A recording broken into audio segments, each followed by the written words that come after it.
Pessoal, então, boa noite a todos, tá? Hoje eu estou aqui no PC só com uma tela, então se tiver alguma dúvida, por favor, fale no microfone que eu não vou estar com o chat ativo a todo momento, tá? Então, continuando a nossa aula aqui de tópicos especiais em redes e computadores, hoje a gente vai falar um pouco sobre cabeçalho IPv6, tá? Só para falar aqui anteriormente, que eu coloquei lá na aula da semana passada, tá? A resolução daqueles exercícios lá sobre IPv6, tá? Eram 6 exercícios, né? Bem tranquilos. Coloquei ali, então, agora aqui a resposta, tá? Para quem tentou fazer lá, para ver se conseguiu acertar as questões, tá? Depois tiver alguma dúvida sobre esse exercício da aula passada, depois, no final da aula de hoje, a gente tira essas dúvidas, tá? Então, já cadastrei também lá no SIGA do tópico da aula de hoje, que é cabeçalho de IPv6, tá? Coloquei lá já um exercício também sobre a aula de hoje, coloquei também aqui os slides, né, os PDFs sobre o conteúdo de hoje. Depois, na semana que vem, também eu coloco daí a resolução dos exercícios, tá? Todos estão me ouvindo bem, eu acho, né? Sim. Sim, beleza. Pessoal, então, como eu falei, as primeiras 4 aulas aí, tá? Nossa, vai ser só teoria. Eu acho que a partir da quinta aula a gente começa, então, já a ver bastante parte prática e usar aquela nossa máquina virtual lá do NIC-BR, tá? Então, hoje a gente vai falar sobre cabeçalho IPv6. Vamos falar inicialmente da divisão em camadas, que acho que todos vocês já sabem, né? A comunicação da rede é dividida, então, em diferentes camadas. Isso torna mais flexível, então, as funcionalidades envolvidas no processo de comunicação e, de certa forma, a gente consegue dividir um problema em problemas menores, né? Então, a gente tem aqui os dois modelos, o modelo de referência OSI e o modelo de camadas TCP/IP. Lembrando que o modelo OSI tem 7 camadas, camada física, de enlace, camada de rede, transporte, sessão, apresentação e aplicação. E a camada TCP/IP tem a camada de acesso à rede, camada de rede, transporte e aplicação. Lembrando que a camada de acesso à rede ela equivale no modelo OSI às camadas físicas de enlace. E a camada de aplicação do TCP/IP ela equivale no modelo OSI às camadas de sessão, apresentação e aplicação. Na camada inferior, que é a camada de acesso à rede no modelo TCP/IP, ela corresponde à estrutura da rede, tá? E é nela, então, que estão as tecnologias de comunicação em nível eletrônico, como, por exemplo, os meios de transmissão. Então, todos os padrões ali de meios de transmissão, como fio ou sem fio, todos eles pertencem, então, à camada de acesso à rede. Já as camadas superiores de aplicação e transporte, os diversos serviços e aplicações que tornam toda a tralha, né, tudo que tem por trás da tecnologia das camadas inferiores, úteis ao usuário final. Então, é a camada de aplicação e a camada de transporte, né, que faz com que tudo aquilo que envolve a parte física da rede, né, que seria os meios físicos, equipamentos, enfim, algo útil ao usuário final. Como, por exemplo, e-mail, navegador, banco de dados e todos os demais serviços que a gente utiliza numa rede de computador. A gente sabe que a arquitetura TCP/IP é independente, né? Isso quer dizer o quê? Que as aplicações das camadas superiores elas vão funcionar independentemente do tipo de tecnologia que a gente utiliza nas camadas inferiores. Então, lá, por exemplo, no navegador web, não importa se na camada de acesso à rede, o meio de transmissão é o meio cabo, por fibra ótica, por cobre, ou sem fio, por satélite, enfim, independente da tecnologia que são utilizadas lá nas camadas inferiores, as aplicações nas camadas superiores conseguem funcionar sem nenhum problema de forma independente. E o protocolo IP, então, é o ponto comum nessa arquitetura, né? Seria o que liga lá as camadas inferiores, a tecnologia, às camadas superiores, que seriam serviços e aplicações, tá? Todas as máquinas, então, utilizam o IP para conectar-se à internet. Essa independência entre camadas, tá? Então, os protocolos de redes vão trabalhar com base nos metadados que estão presentes nos pacotes de dados, tá? E esses metadados, na verdade, são aquelas informações de controle que a gente tem lá nos cabeçalhos dos pacotes que trafegam na rede, tá? Então, os cabeçalhos dos protocolos, eles contêm metadados que fazem com que o tráfego, né, na rede consiga chegar até ao seu destino. Falando um pouquinho do cabeçalho IPv4, acredito que alguns de vocês, ou todos vocês já viram, né, ou já sabem, tá? Mas a gente vai só relembrar aqui. Então, ele tem 12 campos fixos, um tamanho variável entre 20 e 60 bytes, com um campo adicional lá de opções e complementos, então por isso que o tamanho dele varia, porque se esse campo de opções e complementos for utilizado, ele pode chegar então até 60, caso não seja utilizado nada, ele tem um tamanho de 20. E lá no primeiro campo desse cabeçalho IPv4, a gente tem um campo versão, que ele é preenchido então com 4 valores em binário, 0, 1, 0, 0, que equivale a 4, né, em decimal. então indicando que esse cabeçalho é do IP versão 4. Então, o primeiro campinho aqui é o campo versão, do IPv4 tem os bits 0, 1, 0, 0 para indicar que é a versão 4. Depois a gente tem os outros campos, tamanho de cabeçalho, tipo de serviço, tamanho total, identificação, flags e deslocamento de fragmento. Esses 3 campos são utilizados quando existe a fragmentação de pacotes. O tempo de vida, que é o TTL, campo protocolo, que indica qual é o protocolo da camada superior. Soma de verificação, checksum, para verificar erros. Endereço de origem, endereço de destino, e por fim aqui o campo de opções e complementos, tá? Que nem sempre é utilizado, normalmente ele não é utilizado.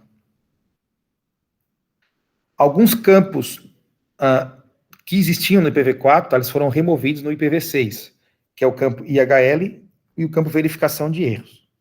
Os campos de identificação, flag, fragmentação e opções, eles tiveram suas funções direcionadas para um novo cabeçalho de extensão chamado fragmentation. No IPv6 a gente vai ver, na aula de hoje, que existem cabeçalhos de extensão, tá?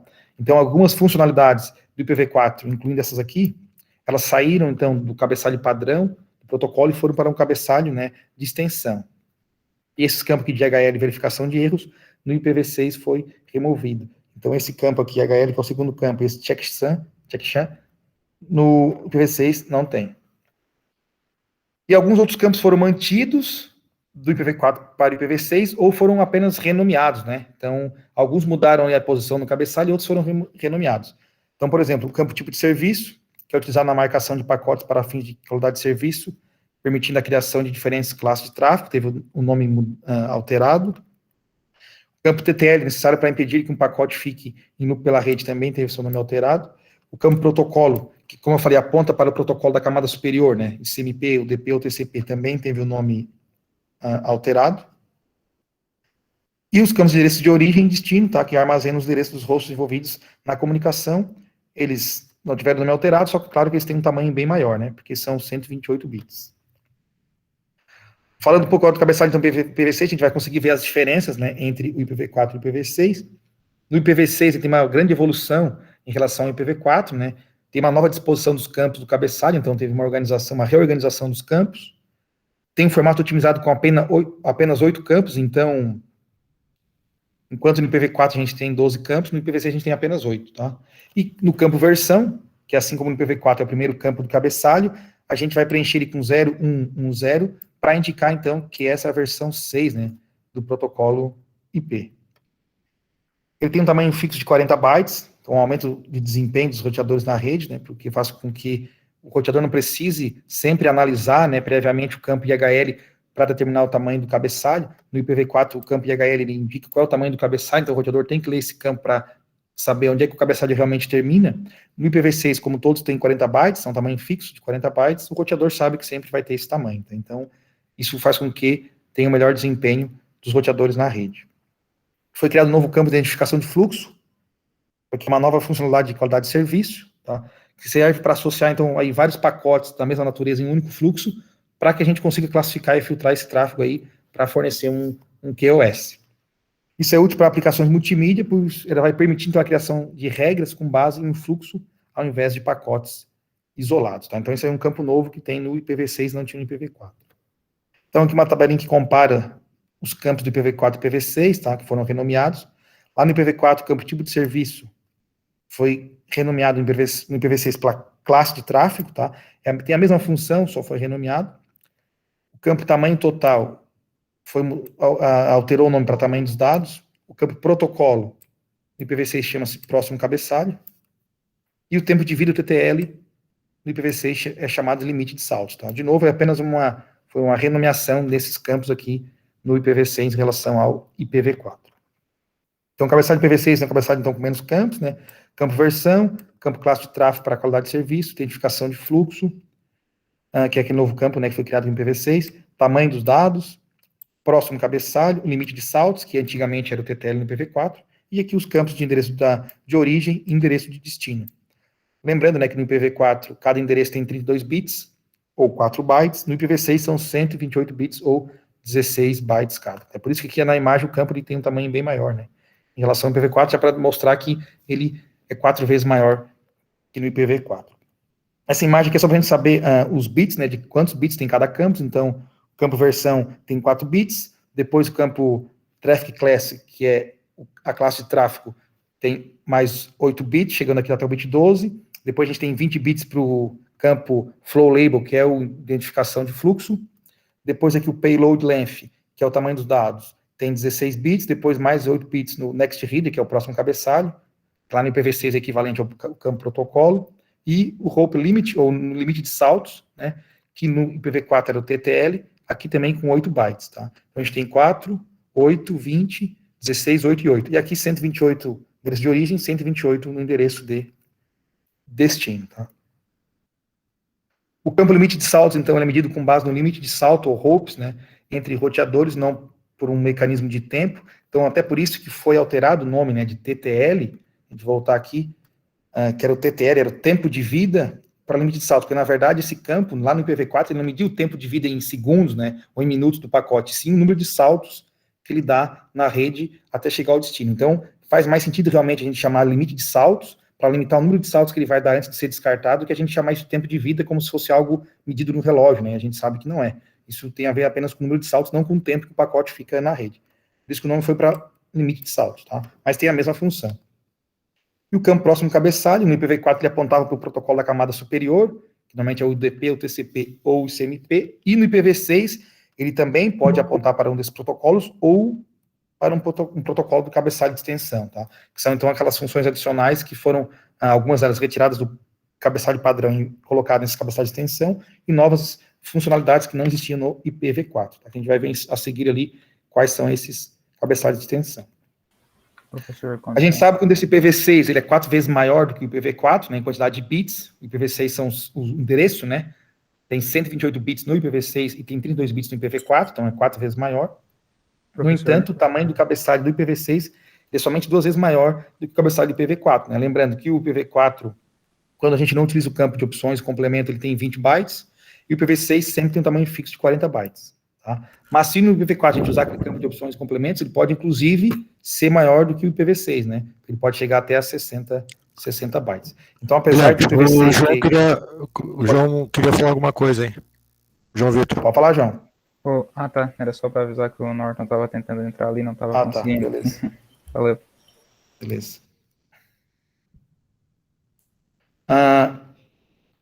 Então, pessoal, apesar do IPv6 ele ter 4 vezes maior, né, o número de bits em relação ao IPv4, isso fornece praticamente endereços IPv6 infinitos, né, o cabeçalho não ficou tão maior que o IPv4, né, na maioria das vezes ele ficou apenas 2 vezes maior, e independente da situação, ele pode ficar até menor que o IPv4.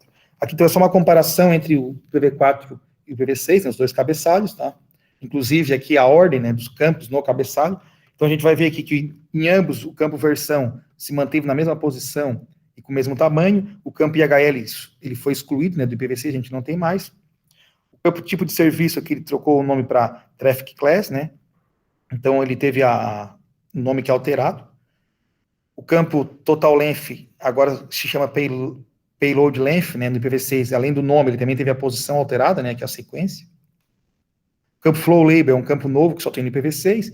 Todos esses em vermelho aqui, Identification, Flags, Fragment, Offset, eles passaram, então, para um cabeçalho de extensão, então eles saíram aqui do cabeçalho padrão, né, do protocolo IP.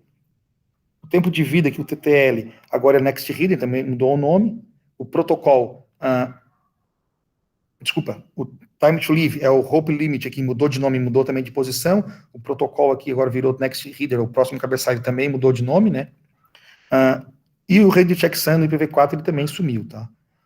E o campo Option Page aqui, complementos, também sumiu do IPv4 para o IPv6, e os campos de endereço de origem e destino se mantiveram aqui do IPv4 para o IPv6. Então, tudo que está em amarelo manteve a mesma posição e o mesmo nome do IPv4 para o IPv6. O que está em vermelho aqui foi excluído, né, do cabeçalho padrão aqui do IPv6. Algumas coisas foram para cabeçalhos adicionais de extensão.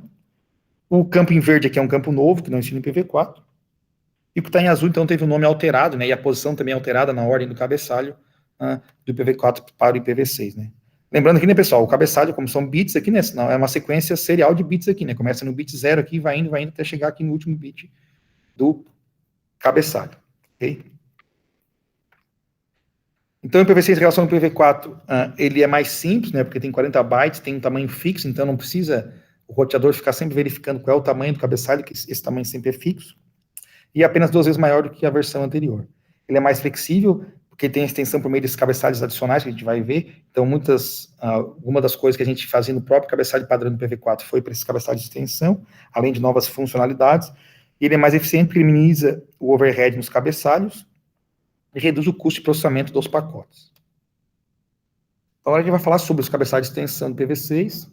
Também a gente vai ver aí algum deles aí de forma mais detalhada, tá? Então, no IPv6, as opções adicionais são tratadas por meio de cabeçalhos de extensão, e esses cabeçalhos vão se localizar, então, entre o cabeçalho IPv6 base, né, e o cabeçalho da camada de transporte. E não tem uma quantidade nem um tamanho fixo para estes cabeçalhos. Então, as funcionalidades básicas do protocolo IPv6 ficam no cabeçalho IPv6. E as funcionalidades opcionais, né, aquilo que nem sempre é utilizado, a gente coloca, então, ou foi colocado no cabeçalho de extensão. Essa divisão das funcionalidades tem como objetivo a otimização do desempenho da rede, tá? E o campo, então, de próximo cabeçalho vai apontar para um cabeçalho de extensão ou para um cabeçalho do protocolo da camada de transporte.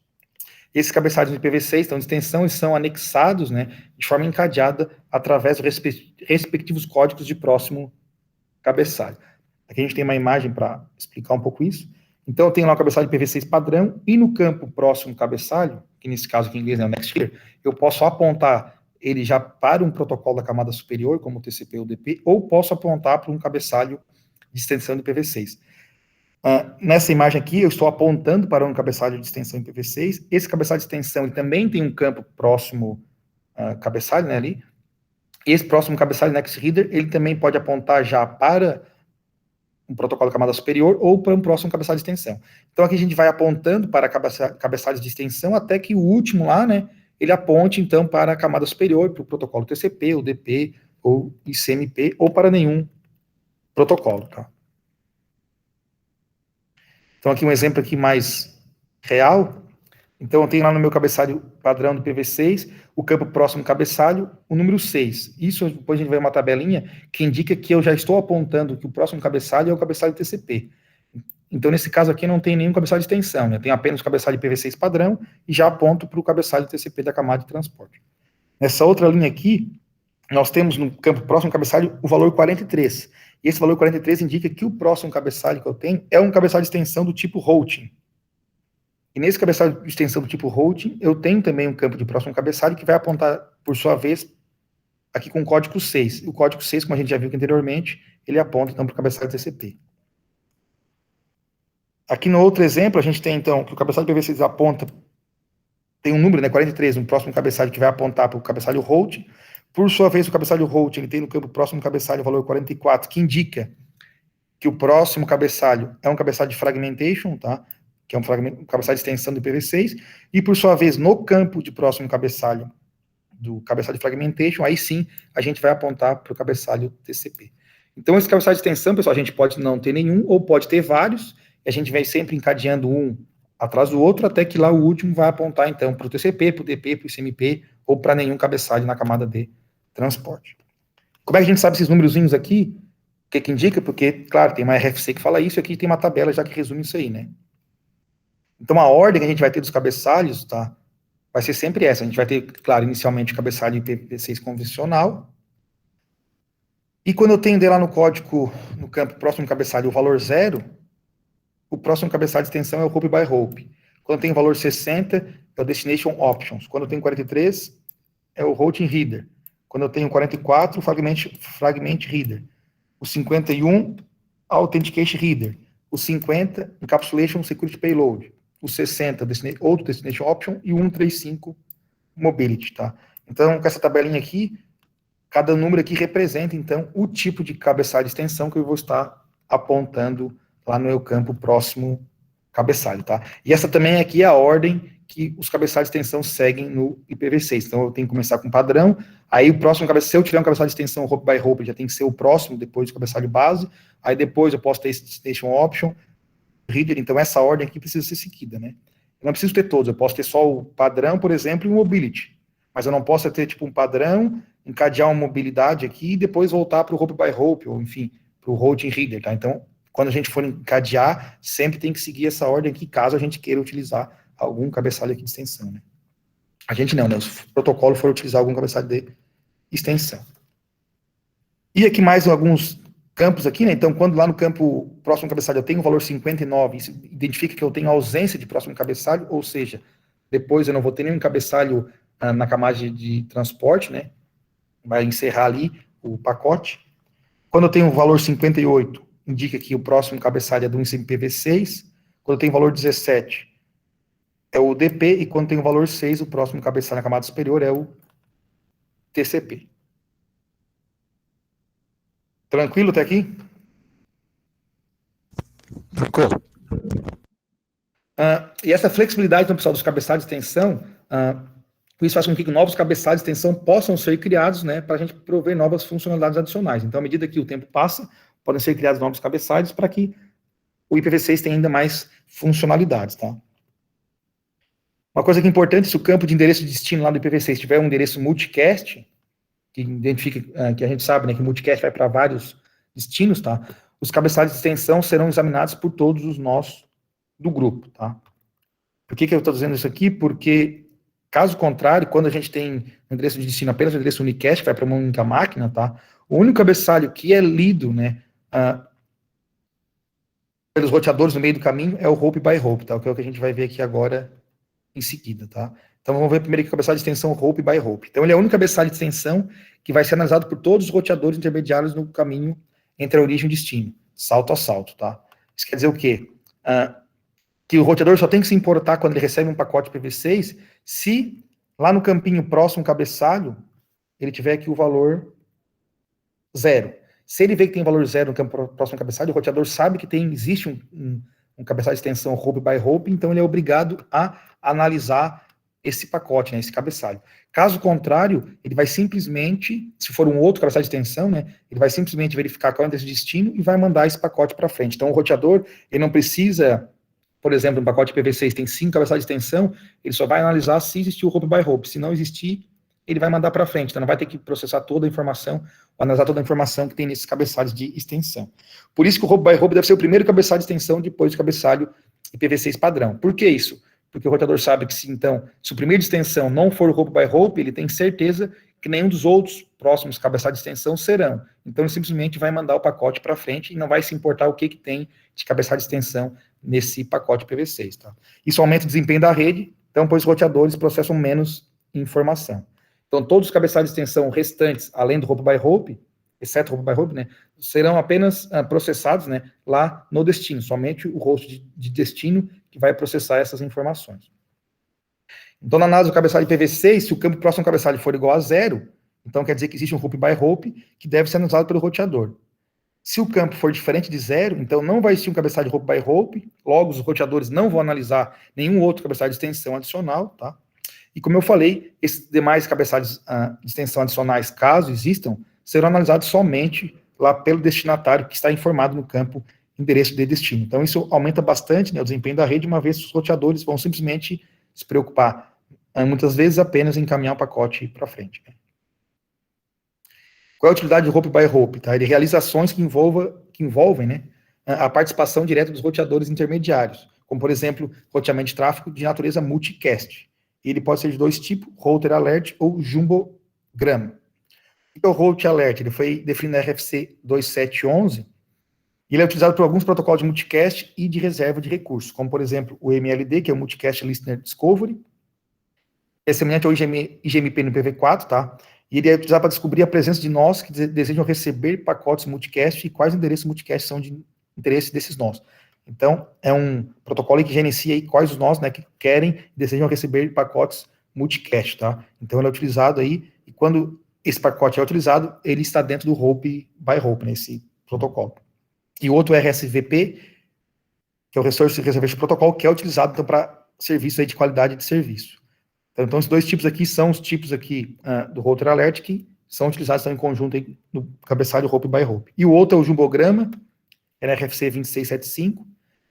E no IPv6 os pacotes, pessoal, eles podem ser maiores que os 64 KB, né, padrão aí que a gente tem, que seria os 65.535 octetos, tá? No IPv6, a gente pode ter até pacotes de até 4 GB bits, né, de comprimento, né, um tamanho bem grande, né.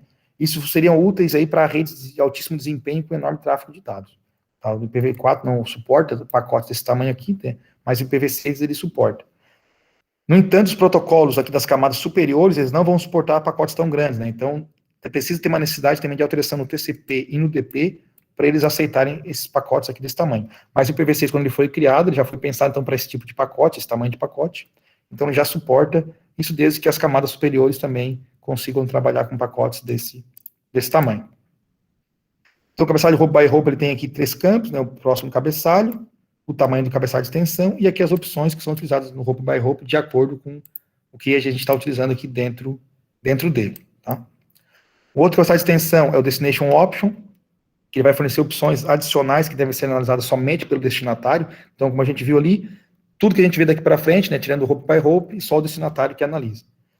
E esse cabeçalho, ele pode aparecer 2 vezes na cadeia de cabeçalhos, tá? Se a gente for voltar aqui na tabela, ele pode estar aqui na posição 3, quanto na posição 8, né?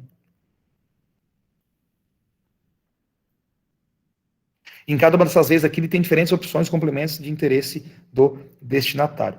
Atualmente, ele é utilizado no suporte ao mecanismo de mobilidade do IPv6 através da opção Home Address, tá? Que vai conter o endereço de origem do nó móvel quando esse nó está em trânsito. A gente vai ver mais para frente da disciplina sobre mobilidade do IPv6, né? Que seria a capacidade de um nó móvel ele mover entre países, enfim, regiões, tá? E ainda assim ter um registro, né, do IPv6 dele local, e também do IPv6, receber um IPv6 de onde ele está, da região que ele está, né? Então, esse cabeçalho de extensão, o Destination Option, ele auxilia, então, essa mobilidade aí no IPv6. O campo também é bem simples, tem o próximo cabeçalho, o cabeçalho Destination Option tem um campo próximo ao cabeçalho, para a gente saber qual é o tamanho do cabeçalho total, e também o campo opções. O outro cabeçalho de extensão, a gente tem o routing, tá? Ele foi desenvolvido para predeterminar a rota dos pacotes. Então, nesse cabeçalho de extensão, o routing, inicialmente, ele armazenava qual é o caminho, né, que o pacote seguia ao longo da rede, ou qual o IP dos roteadores que o pacote ia passando, né? Então, tem campos adicionais para armazenar os endereços dos roteadores intermediários. Então, é como se fosse uma lista de todos os IPs que o pacote vai passar, né, cada IP sendo de uma interface do roteador, até chegar no destino. Só que ele ficou obsoleto no RFC 5095 porque ele foi considerado uma prática considerada não segura, né, uma vez que alguém conseguir analisar esse pacote, teria um endereço IP aí, público das interfaces aí de vários roteadores, né, no meio do caminho.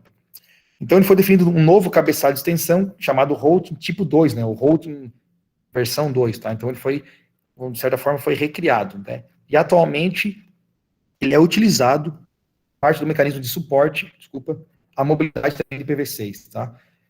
É o endereço de origem de um nó móvel, tá? Enquanto o outro, a gente viu anteriormente, carrega o endereço de destino, né? De origem aqui do home address, tá? Aqui também vai carregar o endereço de origem de um nó móvel, tá? E o campo aqui é um pouquinho mais cabeçalho, mais campos, né, do que os demais, e tem um campo de próximo cabeçalho, tamanho do cabeçalho, então todos vão ter esses 2 aqui, né, para saber qual é o próximo cabeçalho e qual é o tamanho. Aqui o tipo de encaminhamento, os saltos restantes, reservado em um endereço de origem, tá? O outro cabeçalho a gente tem aqui o de fragmentation, que no IPv4 a fragmentação ela é responsabilidade dos roteadores, né, nos campos de identificação, flag e fragmentação. Então, o roteador que fazia a fragmentação e usava esses campos aqui para depois o pacote ser remontado. E a gente só precisa fragmentar, né, quando o pacote ele for maior do que a MTU, que é o Maximum Transfer Unit. Normalmente, só vai ser maior um pacote do que a MTU quando a gente encapsula, né, por uma tecnologia sobreposta em outra, como, por exemplo, quando a gente faz uma VPN. A gente vai ter 2 cabeçalhos, né, um cabeçalho padrão e um cabeçalho adicional que vai fazer toda a segurança e criptografia dos dados. Então, nesse caso, normalmente ele ultrapassa o limite de MTU, então a gente precisa fragmentar os pacotes, né? Só que no IPv6, diferentemente do IPv4, a fragmentação não acontece no dispositivo intermediário, são os roteadores, sim na origem, tá? No IPv4, quem fragmenta são os roteadores. No IPv6, quem fragmenta é a origem, né? É o PC que enviou o pacote. Então, como é que acontece a fragmentação?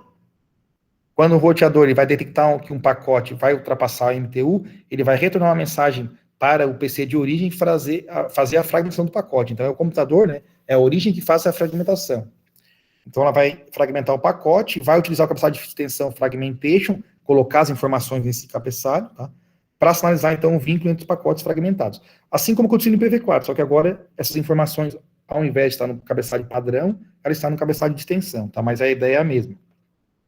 Então, o destinatário vai ficar ciente da fragmentação e vai conseguir recuperar o pacote original. Então, o cabeçalho de extensão de fragmentação, ele tem também o campo próximo ao cabeçalho, campo reservado aqui, deslocamento de fragmento, outro campo reservado, uma flag M, e aqui identificação, tá? Então, são os campos praticamente os mesmos aqui que a gente tinha no IPv4, né? Fragmento, identificação.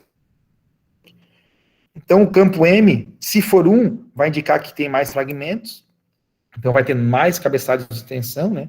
Com novos valores, e se for 0, indica que o fragmento é o final, é o último, tá? E o campo de identificação é utilizado para detectar os fragmentos de um mesmo pacote, né? Assim como acontece lá no IPv4. E aqui, por fim, pessoal, a gente tem o cabeçalho de extensão AH e ESP, tá? São o quê? São cabeçalhos utilizados, então, fazem parte, né, do cabeçalho do IPsec. O cabeçalho AH é do Authentication Reader, é definido na RFC 2402, e o SP é o Encapsulation Security Payload, é definido na RFC 2406. Então, são dois cabeçalhos de extensão utilizados em segurança e fazem parte do IPsec.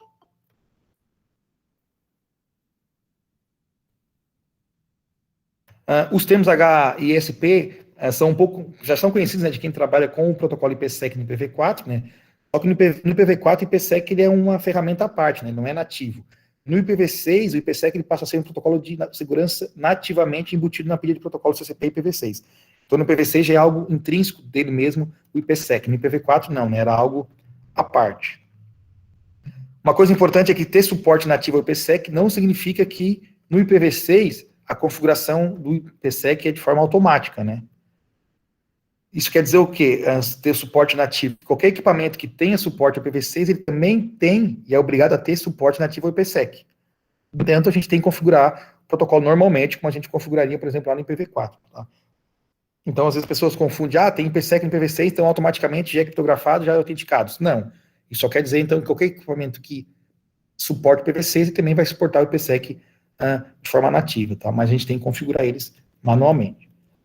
E esse cabeçalho, o AH, né, de autenticação, de autenticação e o ESP de encapsulation, eles são responsáveis então, por viabilizar as soluções de autenticação, integridade e confidencialidade, né, ou criptografia dos dados, tá?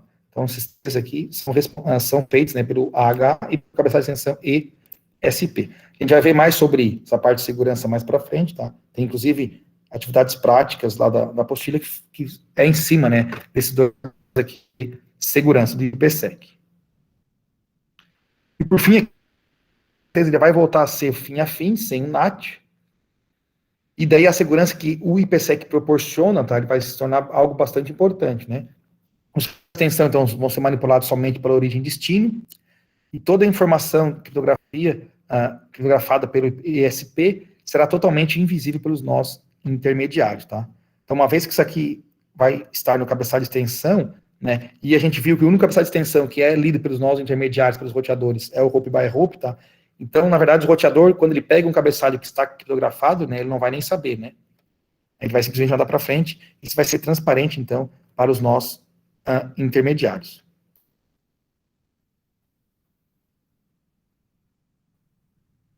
E era isso aí, por hoje. Dúvida, pessoal? Muitas? Dá para dizer que o IPv6 é um milagre, né? Dá para dizer que o IPv6 foi um milagre, né? Por quê? Por causa da... Sim, por causa de tudo que ele vai eliminar de problemas, sim, né? Além do problema de esgotamento pensado, dos interesses, né? ele elimina um monte de problema e até de tamanho de cabeçalho, né? Sim, não, ele foi pensado, realmente, na época lá foi em 90, mais ou menos, que eles começaram a projetar o IPv6, né? 1990. Eles pegaram esses problemas, vamos dizer assim, do cabeçalho IPv4 e começaram e trabalharam em cima disso para fazer um cabeçalho, né? Um protocolo, vamos dizer, mais enxuto e mais inteligente, de certa forma, né? Se a gente for ver aqui, ó, tipo, Esse campo options e page aqui era utilizado pelo IPsec, enfim, para outros serviços, mas nem sempre é utilizado. Então não tem por que ter isso aqui, se muitas das vezes os pacotes que trafegam na rede nem usam, né? Então era um campo lá que ficava meio que inutilizável muitas vezes, né? Então foi tirado aqui do padrão e foi jogado para um de extensão. Nem sempre a gente faz, muitas das vezes a gente não faz fragmentação. Então para que ter aqui um campo, 3 campos aqui toda a vida também engessado aqui, se muitas das vezes eles não são utilizados, a gente coloca só valores zeros aqui, né? Quando não tem. Também foi colocado no cabeçalho de extensão. Então essa ideia de usar realmente do cabeçalho de padrão, aquilo que realmente é importante, normalmente é utilizado, e o resto tudo jogar fora, ou extensão que daí tu pode ou não utilizar de acordo com a necessidade, com certeza foi um passo importante, até de ser, como tu falou, de certa forma, o cabeçalho IPv6 ele é até mais simples, né, e mais limpo, vamos dizer assim, do que o IPv4, né. Só tu vê que pelo tamanho dos campos aqui, quantidade de 8 a 12, reduziu aí 30%, né, praticamente 30% a quantidade de campos, né, do cabeçalho. Mesmo tendo bem mais funções, né, que foram colocados, então, para cabeçalhos aí adicionais. É simples e funcional, né? Sim, é simples e funcional, né? A ideia do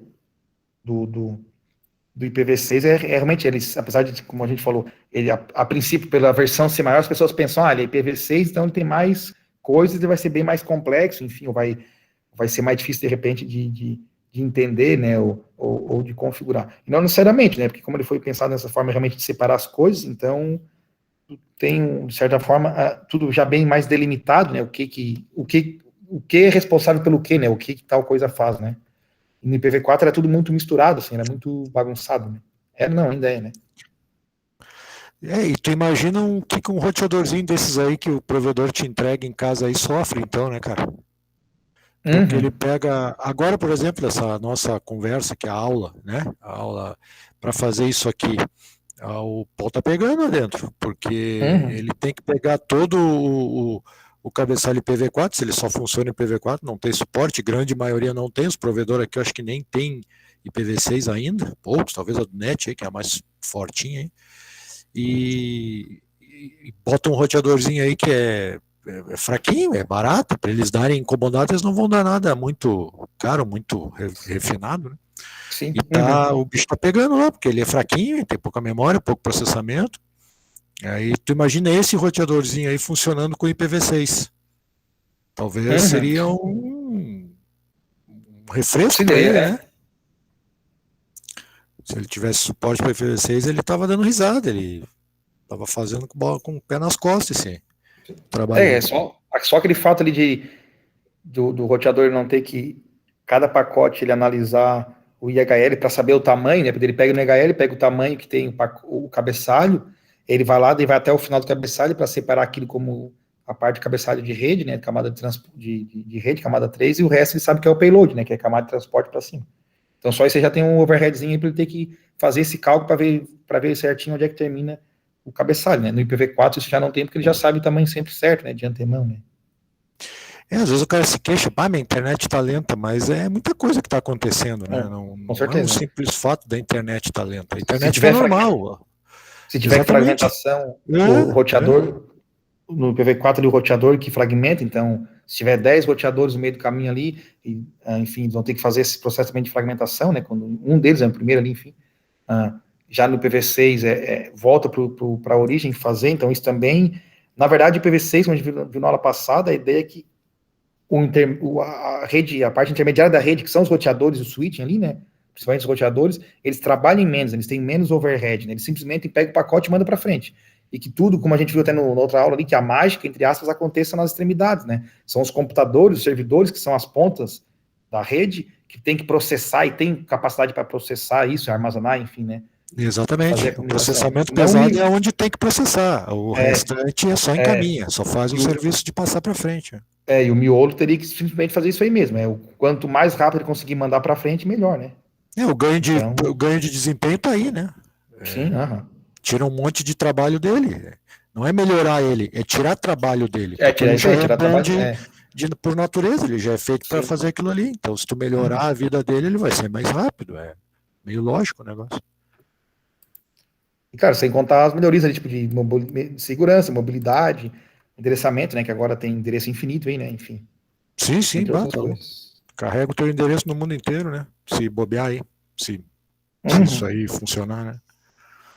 A gente vai ver a mobilidade ali mais para frente, mas a ideia do IPv6 mobile, tipo, eu tenho aqui no Brasil um IPv6 público aqui, e tem enfim, daí tem um vínculo aqui com o servidor daqui, né, Provedor. sei lá, um servidor de serviço daqui, né, com isso daqui. Aí eu vou lá para o Japão, lá eu ganharia o endereço público lá do Japão, mas de certa forma vai ter uma relação com o meu endereço daqui, sabe? Então vai ter uma ligação vai ter uma comunicação de lá com o servidor aqui local, que a gente tem, para ter essa comunicação. Então eu vou estar no Japão com outro endereço público de lá, mas tudo que eu fizer lá, de certa forma, esse meu endereço original aqui do meu país de origem, vamos dizer assim, vai estar ciente, tá? Vai ter uma comunicação nesse estilo assim, tá? Então eu vou ter dois IPs ali, vou ter o IP original e o IP móvel, que seria quando eu estou saindo, né, de país para país, sim, entendeu? O meu fixo aqui sempre continua. E quando eu vou do Japão para a China, eu pego outro IP lá, mas o vínculo com esse continua ainda, tá? Muda, enfim, ali o caminho, mas eu tenho um vínculo com esse meu original aqui ainda, né? Para não perder nunca a identificação da pessoa. Claro, eu acho que aí é que entra aquela parte de endereço MAC que ele aloca no endereço, né? Porque a tua máquina é única no mundo, né? O endereço MAC não se repete.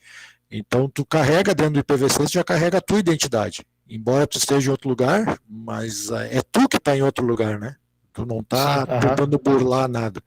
Tu tá lá mesmo, realmente, pegou o endereço de lá, mas tá trabalhando lá, foi para lá, teve que ir para lá, ou trocou de lugar, enfim.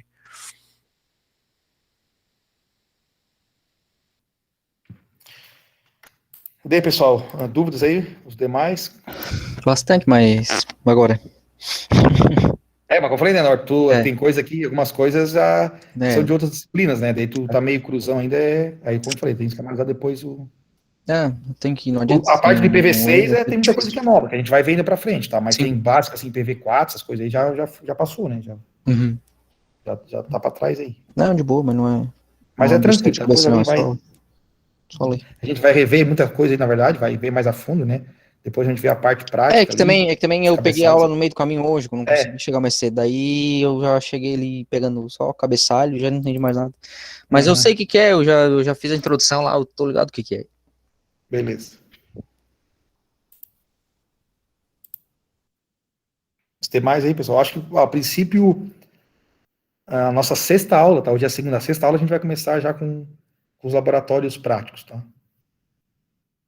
A gente vai ver esse IPv6, depois configuração de endereço, né, com o Slack ou com o DHCP, tem parte prática, parte de roteamento, segurança, aí vamos ver ali o AH e o ESP, alguns serviços complementares também, mecanismo de transição, tá? Então a gente vai ter depois, mais daqui a pouco, a parte prática aí. Mais alguma coisa? Podemos cestar. Por aqui tá de boa. Tá tranquilo aqui também. Tranquilo? Jonas aí, João? Jonathan, tranquilo?